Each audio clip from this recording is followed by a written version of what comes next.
Surat Paulus yang kedua kepada jemaat di Korintus. Meskipun disebut surat Korintus yang kedua atau 2 Korintus di dalam Alkitab kita, ada banyak petunjuk dalam surat ini yang mengatakan bahwa ini bukanlah surat yang kedua yang pernah ditulis Paulus kepada jemaat Korintus kuno. Paulus memulai komunitas Yesus ini beberapa waktu yang lalu di salah satu perjalanan misinya. Kisahnya dapat kita baca di kitab Kisah Para Rasul pasal 18. Dan setelah melanjutkan perjalanannya, dia mendapat laporan bahwa jemaat di sana sedang menghadapi banyak permasalahan. Sehingga dia menulis surat yang kita sebut 1 Korintus untuk mengatasi masalah-masalah ini. Dan tampaknya banyak anggota jemaat yang menolak pengajaran Paulus dalam surat itu dan memberontak melawan otoritasnya. Dan juga dalam surat ini kita pelajari bahwa Paulus menindaklanjuti hal ini secara pribadi yang dia sebut sebagai kunjungan yang menyakitkan. Dan setelah itu, dia mengirim sebuah surat yang dia katakan ditulis dengan kepedihan dan air mata. Setelah semua tindakan ini, kebanyakan, tapi tidak semua, jemaat Korintus menyadari kesombongan mereka. Dan mereka meminta maaf kepada Paulus, mereka ingin berdamai. Jadi Paulus menulis surat ini untuk meyakinkan mereka akan kasih dan komitmennya. Surat ini dirancang dengan 3 bagian utama di mana masing-masing bagian membahas topik yang berbeda. Jadi pertama-tama, Paulus menyelesaikan rekonsiliasinya dengan jemaat Korintus. Kemudian di pasal 8 dan 9, dia membahas topik mengenai kemurahan hati yang terlupakan. Dan di pasal-pasal terakhir, Paulus menantang jemaat Korintus lainnya yang masih menolaknya. Mari kita telusuri lebih lanjut dan kita lihat bagaimana semua topik dijabarkan. Paulus membuka surat ini dengan mengucap syukur atas Allah yang penuh belas kasihan dan sumber penghiburan, yang membawa damai dan penghiburan bagi dia dan jemaat Korintus. Selama masa perpecahan dan perselisihan ini, dia mengakui bahwa segala sesuatunya terasa tegang sejak kunjungannya yang menyakitkan. Dan dia menjelaskan bahwa dia telah memaafkan mereka. Dia ingin sebuah hubungan yang terbuka dan jujur. Tetapi mengapa mereka menolak Paulus? Akan diketahui kemudian dalam surat ini bahwa jemaat Korintus telah mengabaikan Paulus sebagai seorang pemimpin.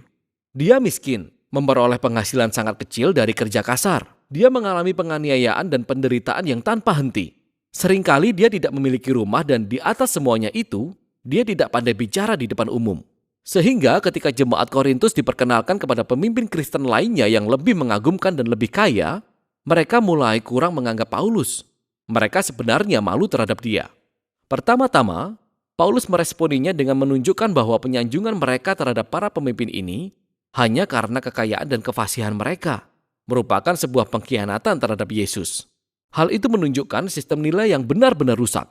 Kepemimpinan Kristen yang sejati, kata Paulus, bukanlah menyangkut status atau promosi diri. Paulus menggambarkan dirinya dan rasul-rasul lainnya sebagai budak tawanan kepada Raja Yesus yang menuntun mereka kepada sebuah prosesi kemenangan. Pekerjaan Paulus bukan untuk membuat orang terkagum, melainkan untuk mengarahkan orang-orang kepada satu pribadi, Yesus. Kemudian dia menyinggung permintaan jemaat Korintus supaya dia menyediakan beberapa surat rekomendasi untuk membuktikan otoritas dan mandat yang telah diberikan kepadanya. Dan hal ini konyol bagi Paulus. Gereja mereka bahkan tidak akan ada jika dia tidak memulainya. Sehingga dia berkata bahwa mereka adalah bukti dari kepemimpinannya yang sejati, merekalah surat rekomendasinya. Dia dengan cerdik mengutip perkataan Nabi Yeremia dan Yehezkiel, bahwa Roh Allah telah menuliskan surat rekomendasinya di dalam hati mereka sebagai umat perjanjian barunya. Jemaat Korintus seharusnya tidak membutuhkan bukti yang lebih dari itu. Sekarang, penyebutan perjanjian baru ini membuat Paulus membahas perbandingan antara perjanjian lama, antara Allah dan Israel melalui Musa, dan perjanjian baru antara Allah dan jemaat Korintus melalui Yesus di dalam Roh.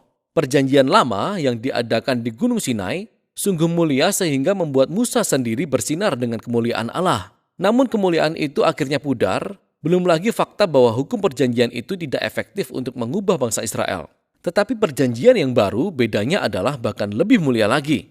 Karena Yesus yang telah bangkit adalah kemuliaan Allah, dan dia hidup selama-lamanya, dan Roh-Nya Allah yang sekarang mengubahkan orang menjadi lebih setia dan adil seperti Yesus. Nah, semua ini kedengarannya menakjubkan.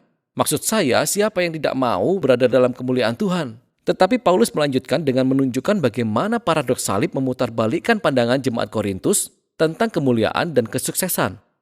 Bukankah kemuliaan Yesus sebagai Raja datang melalui penderitaan, penyalipan, dan kematiannya? Di kayu salib, Yesus menyatakan keselamatan dari Allah. Dia mati bagi dosa-dosa dunia untuk mendamaikan manusia dengan Allah.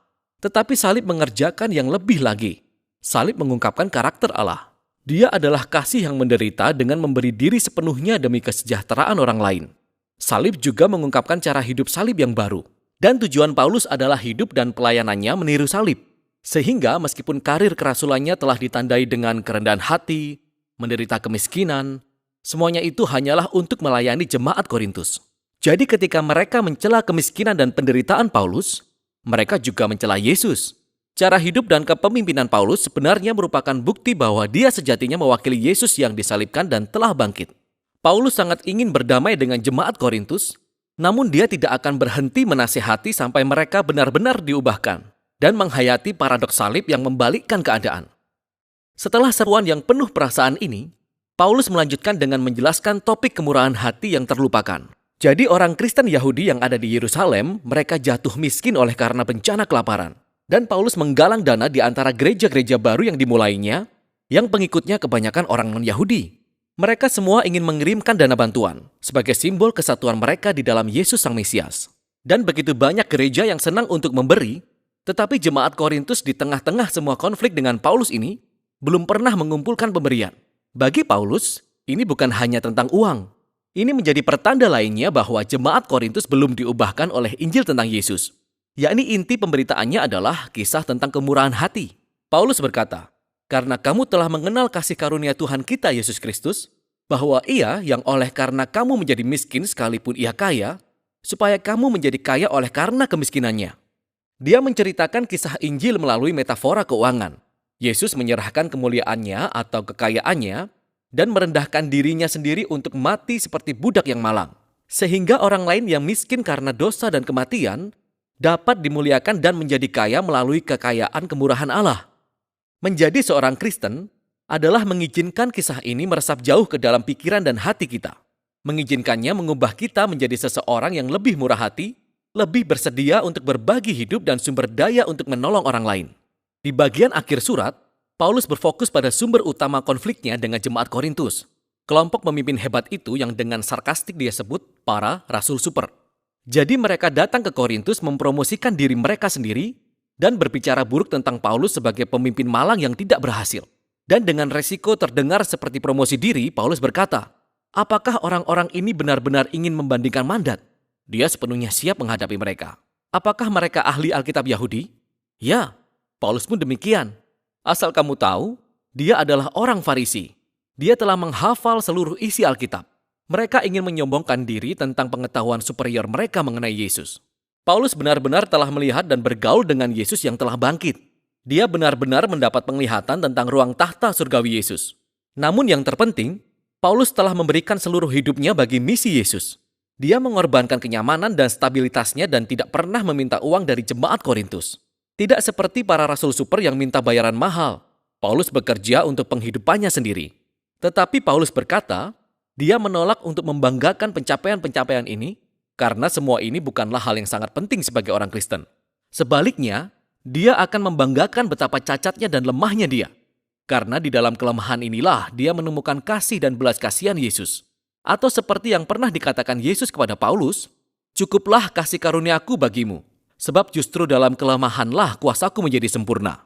Paulus menyimpulkan surat itu dengan peringatan serius kepada jemaat Korintus. Mereka perlu memeriksa diri mereka sendiri. Cibiran mereka terhadap Paulus dan jalan hidupnya, cinta mereka kepada para rasul super, semuanya menunjukkan bahwa mereka tidak memahami siapa Yesus pada tingkat yang paling mendasar. Mereka tidak hidup seperti pengikut Yesus yang sudah diubahkan. Sehingga dia mengundang mereka, sekali lagi, untuk merendahkan diri di hadapan kasih Yesus. 2 Korintus memberikan jendela yang sungguh unik ke dalam kehidupan Paulus dan paradoks yang ada di hadapan kita oleh salib Yesus. Salib menantang nilai-nilai kita, cara kita melihat dunia. Kita menghargai kesuksesan, pendidikan, kekayaan, namun Allah menghargai kerendahan hati dan kelemahan. Karena kasih dan kuasanya telah diperkenalkan melalui penderitaan kematian dan kebangkitan Yesus. Salib juga melepaskan kekuatan transformasi dan kehadiran Roh Kudus untuk memperlengkapi para pengikut Yesus mengambil jalan hidup salib dan menjadikan itu milik mereka. Dan itulah isi surat Korintus yang kedua.